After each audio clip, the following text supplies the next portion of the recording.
I'm getting to do this fun stuff. So this is your crown and stem. This one's actually, this is the replacement piece. These 6217s, they have a really funky system because Seiko hadn't yet started putting stem release levers in their monocoque cases. So what they had to do is have a movement that you could basically slide out of the juncture between here and the female stem, leaving the crown and stem in the case and the movement sliding out. It's not a strong system, and so but I mean, they do work. It's just you have to make sure to assemble them all correctly. The washer that keeps the spring on the male post here is missing. It's simply gone. So I'm looking at a bunch of different C-clips I have here. I'm gonna have to make one. So that's the next thing. This junk that's the remains of your original crown seal. And here is your crown.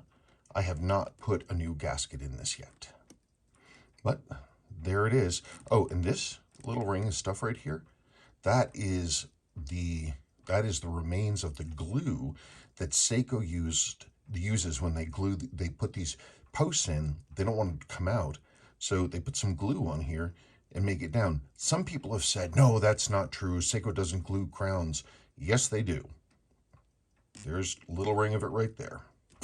Yes, they do. Okay, that's it. See you on the flip side.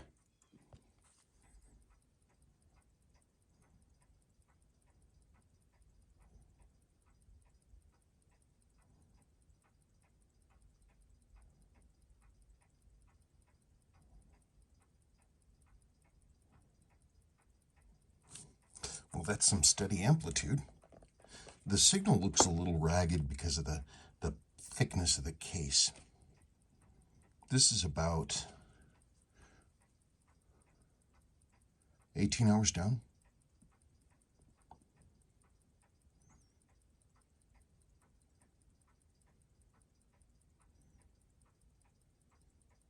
Yeah, it's good steady amplitude.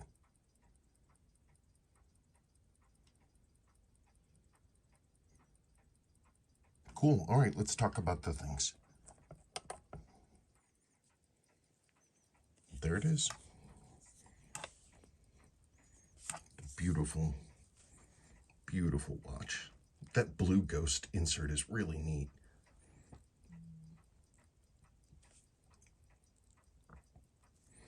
There's that NOS crystal in there. It's a little high top, which is interesting. That's the correct crystal. It's 330W01.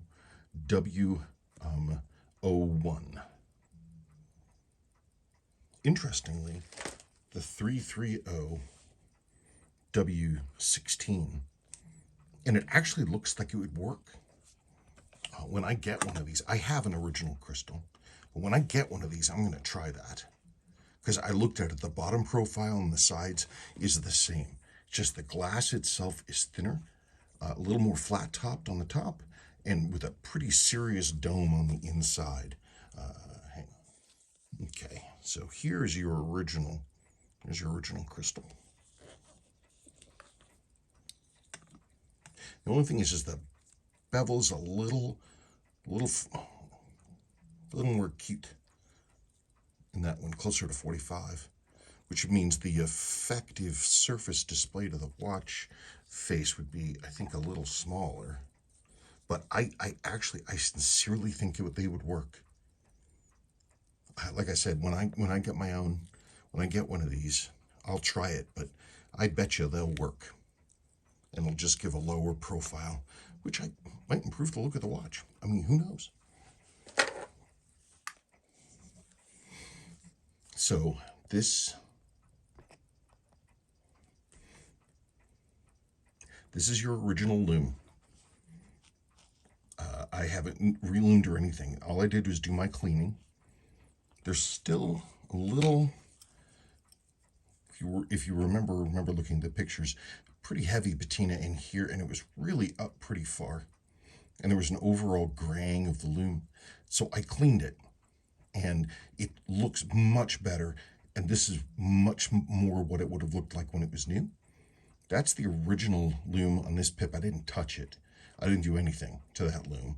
And you'll notice that those match. If anything, they're ever so slightly more tan, but they're original.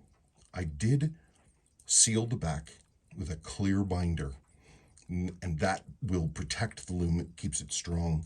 It'll keep it from breaking out. It's invisible.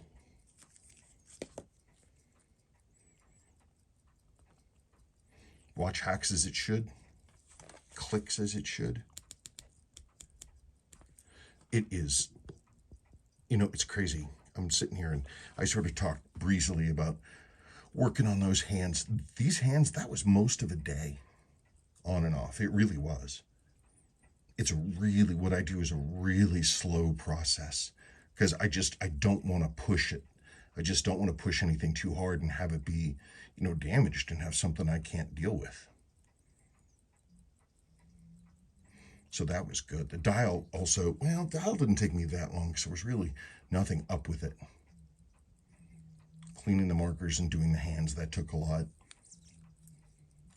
Getting the stem and lock and everything to be correct on this was tough because it was a really weird setup. And in fact, I had to fabricate a part. You can actually see them. This is the 6215 Seiko guide. So these are the stem parts. You can see right there, there's the flat-bottomed split stem, and here's the male post. The male post is this weird thing where it's got this like slot right there, and then you're supposed to have a washer here which snaps onto it that makes it so the spring, which is here, can't go on all the way. So the case and everything and the crown and everything, they're sitting in there in the case. And then you're supposed to drop the movement in, and you just basically drop it in, and this will slide in right over that click. That's the way it's supposed to go. In theory, it's a little dicey. I did it. It took me a couple of tries to get it figured out. This particular part is, it's extremely specific, and I don't have anything that'll fit it. And I had to make another one. Oh, it's crazy. What else did I discover? These things, all the 6000 series watches, all of them except for like the Grand Seikos, and 6216, 6245, 62 whatever, this thing. The Diashock jewels with holes, the upper and lower part of the Diashock, you'd think they'd be like the 6200 series. They're not. They share them only with the Bellmatics, basically, which is really interesting to me, and I'm not sure why that is.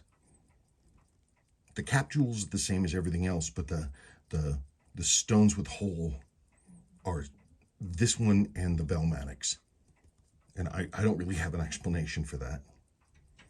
But it took me a while to get the seals together for this too, because these use the old style seal system with here, I've got your original seals. Come here. Where's that crystal? Ah, there it is. I see it. So the way that these work, it shrank. That goes on there, and then you have a secondary ring that goes around here. So you're getting it to seal on the bottom, flat surface, and on the sides. Well, Seiko was doing that for a while. Again, too many parts. This is when they created the L-profile gasket, because the L-profile gasket would be, you wouldn't have to manufacture two things. They're already molded together, and they went to Viton. I'm also curious to see if I couldn't purpose a Viton L-profile gasket to fit this watch. It's possible. I might be able to. You know, I might not, but in any case, thank you for your patience. And it's a beautiful watch. And I thank you so much for sending it in. This was a lot of work. This was, because I really took my time with this. I'm sitting here thinking of all the stuff I did. I just hope you enjoy it. I'm sure you will. I'm looking forward to hearing how it does on your wrist. Isn't that a pretty one? Okay, thank you.